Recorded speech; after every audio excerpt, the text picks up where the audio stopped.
வணக்கம். இலங்கை செய்திகளிற்காக நான் ஹரிணி. முதலில் தலைப்புச் செய்திகள். பொதுமக்களின் பணத்தை ஊழல் செய்தவர்கள் மீது நடவடிக்கை எடுப்போம் என அமைச்சர் பமல் ரத்நாயக்க எச்சரிக்கை. இலங்கை தற்போது T-56 ரக துப்பாக்கி யுகம் ஒன்று உருவாகி வருவதாக சஜித் பிரேமதாச குற்றச்சாட்டு. புதிய சட்டங்களை வகுத்தேனும் நாட்டில் இனவாதம் தோற்கடிக்கப்படும் என ஜனாதிபதி அனுரகுமார அறிவிப்பு. இனி விரிவான செய்திகள். பொதுமக்களின் பணத்தை ஊழல் செய்தவர்கள் மீது நடவடிக்கை எடுப்போம் என சிவில் விமான போக்குவரத்து அமைச்சர் பமல் ரத்நாயக்க தெரிவித்துள்ளார். அவர் மேலும் தெரிவிக்கையில், மன்னாரில் இருந்து புத்தளத்திற்கு ஷாப்பிங் பையுடன் வந்தவர்கள் இன்று 10 கப்பல்களை வாங்கும் நிலையை அடைந்துள்ளனர். டக்ளஸ் தேவானந்தா எல்லா அரசிலும் அமைச்சராக இருந்தார். நாங்கள் யாரையும் பாரபட்சம் பார்க்க மாட்டோம். நாங்கள் எல்லோரும் ஒன்றிணைந்து எமது பிரச்சினைக்கு தீர்வு காண்பதே உண்மையான அரசியல். உங்களுக்கு தெரியும், இலங்கையில் சட்டமும் ஒழுங்கும் பெரிய மனிதர்களுக்கு இருக்கவில்லை. அது சாதாரண மக்களுக்காகவே இருந்தது. ஆனால் இன்று அதனை உங்களின் வாக்குகளின் மூலம் மாற்றியுள்ளோம். இன்று மிகப்பெரிய லஞ்ச ஊழலில் ஈடுபட்ட முதலைகளை பிடித்து அவர்களுக்கு தண்டனை கொடுக்கும் வேலை நடக்கிறது. அத்துடன் முன்னொரு காலத்தில் அமைச்சர்களை கண்டு போலீசார் ஓடி ஒளிந்தார்கள். இன்று போலீசிற்கு பயந்து முன்னாள் அமைச்சர்கள் ஓடி ஒளியும் நிலை நாங்கள் உருவாக்கி இருக்கிறோம். கிளிநொச்சியில் ஒருவர் கேட்டார், வடமாகாணத்தில் இருக்கின்ற கள்வர்களை நீங்கள் பிடிக்க மாட்டீர்களா என்று. இங்கே இருக்கின்ற கள்வர்களையும் நாங்கள் பிடிப்போம். பெரிய முதலைகள் கொழும்பிலேதான் இருக்கிறார்கள். ராஜபக்ஷ மிகப்பெரிய முதலை. நாமல், ஜோசித ஆகியோருக்கு பொதுமக்களின் பணத்தை சூறையடித்ததற்காக வழக்குகள் பதிவு செய்துள்ளோம்.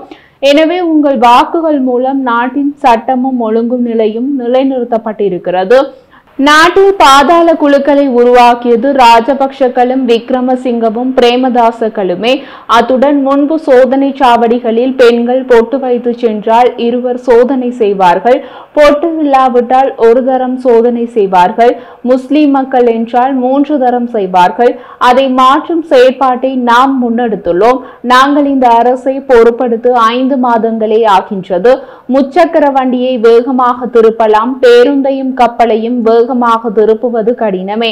பிழையான வழியில் சென்ற தேசத்தையே திரும்ப நாம் முற்பட்டுள்ளோம்.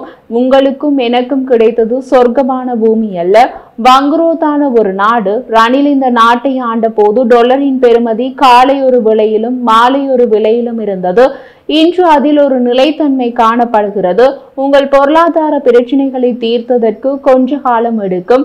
ஆனால் ஆக்கப்பட்ட ஒரு மாகாணம் மீண்டும் கிடைத்தது போல வடமாகாணம் எமக்கு கிடைத்துள்ளது. அதனை நாங்கள் அன்போடு பாதுகாப்போம். வடக்கை பலப்படுத்த எம்மால் முடிந்த அனைத்தையும் செய்வோம். பலாலி விமான நிலையத்தை விருத்தி செய்வோம். அங்கு கொழும்பிலிருந்து ஆட்களை வேலைக்கு அமர்த்த நாங்கள் எதிர்பார்க்கவில்லை. கைத்தொழில் பேட்டைகளை உருவாக்குவோம். காங்கேசன்துறை, பரந்தன், மாங்குளம் ஆகிய பகுதிகளில் அவை அமைய உள்ளன. அதன் பிறகு உங்களது உறவுகளுக்கு சொல்லுங்கள், கனடா சென்று பணியிலே கஷ்டப்படும் நிலை மாறும் என்று. இந்த பிரதேசத்தில் இருக்கும் காணியை யுத்த தேவைகளுக்காகவும் அதற்கு பிறகும் இராணுவத்தினர் ஆக்கிரமித்துள்ளனர். பொதுமக்களின் காணிகளை அவர்களுக்கே வழங்குமாறு ஜனாதிபதி உத்தரவிட்டுள்ளார். ஏனெனில் மீண்டும் ஒரு யுத்தம் வரலாம். வந்தால் தங்களுக்கு சுலபம் என இராணுவம் நினைக்கிறார்கள். மீண்டும் ஒரு யுத்தம் வருமா என்று உங்களிடம் கேட்கிறேன்.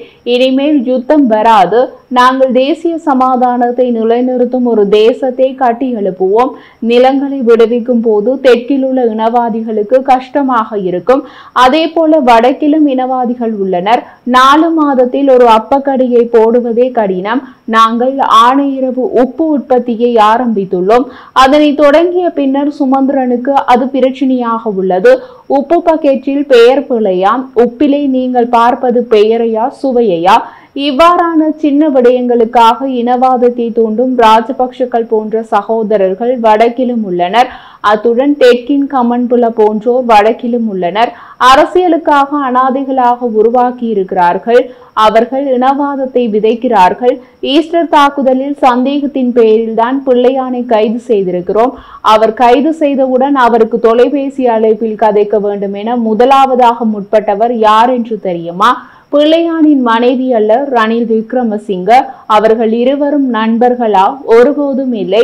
உயிர்த்த ஞாயிறு தாக்குதலின் உண்மையான சூத்திரதாரிகளை கண்டறிய விசாரணைகள் நடத்தப்படும் போது ராஜபக்ஷ, ரணில், சஜித் அனைவரும் குழப்பமடைந்துள்ளனர்.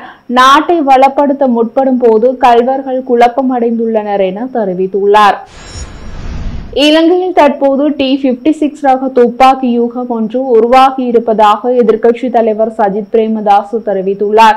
அவர் மேலும் தெரிவிக்கையில், நாட்டு மக்கள் பீதியுடனேயே வாழ வேண்டிய நிலை ஏற்பட்டிருப்பதாகவும் அவர் குறிப்பிட்டுள்ளார். வீடு வீடாக புகுந்தும் வீதிகளிலும் கொலைகள் இடம்பெறுகின்றன. துப்பாக்கிகள் நாட்டை ஆளுகின்றன. இதனை கட்டுப்படுத்தக்கூடிய திராணி தற்போதைய அரசாங்கத்திற்கு இல்லை. ஆனால் ஜேவிபி வெல்லாத உள்ளூராட்சி மன்றங்களுக்கு நிதி ஒதுக்கப்பட மாட்டாது என்று ஜனாதிபதி கூறுகிறார். உங்களது நிதி எங்களுக்கு தேவையில்லை. இம்முறை உள்ளூராட்சி மன்ற தேர்தலில் பெரும்பாலான மன்றங்களை ஐக்கிய மக்கள் சக்தி வென்று ஆட்சி அமைக்கும். அதன் பின்னர் பாதுகாப்பு தரப்பினருடனும் கலந்துரையாடி அமைதி மற்றும் பாதுகாப்பு தொடர்பான குழுக்களை நியமித்து கிராம ரீதியாக பாதுகாப்பை கட்டியெழுப்ப நடவடிக்கை எடுப்போம் என்று சஜித் பிரேமதாச தெரிவித்தார். புதிய சட்டங்களை வகுத்தேனும் நாட்டில் இனவாதம் தோற்கடிக்கப்படும் என ஜனாதிபதி அனுரகுமார தெரிவித்துள்ளார். ஜனாதிபதி மேலும் தெரிவிக்கையில், நாட்டின் அனைத்து பகுதிகளிலும் சிங்கள மக்கள் முஸ்லிம் வேட்பாளர்களுக்கு வாக்களித்துள்ளனர். முஸ்லிம் மக்கள் சிங்கள வேட்பாளர்களுக்கு வாக்களித்துள்ளனர். பிளவுபட்டிருந்த நாட்டையும் நாட்டு மக்களையும் நாம் ஒன்றிணைத்துள்ளோம். கடந்த காலங்களில் ஆட்சி அமைத்தவர்கள் அதிகாரத்தை தக்க வைப்பதற்காக இனவாதத்தையே பரப்பினார்கள். சிங்கள முஸ்லிம் பிரச்சினையை ஏற்படுத்தினார்கள். இனவாத அமைப்புகளை வலுப்படுத்தினார்கள். அலுத்கமவியில் தாக்குதல் நடத்தப்பட்டதாக செய்திகள் வெளிவந்தன. திகனையில் தாக்குதல் நடத்தப்பட்டதாக செய்திகள் வெளிவந்தன. தற்போது இவ்வாறான செய்திகளுக்கு இடமில்லை. எமது நாட்டில் இனவாதம் தோற்கடிக்கப்பட்டுள்ளது. நாட்டில் ஒருபோதும் இனவாதத்திற்கு இடமளிக்க போவதில்லை எனும் உறுதிமொழியை வழங்குகின்றோம்.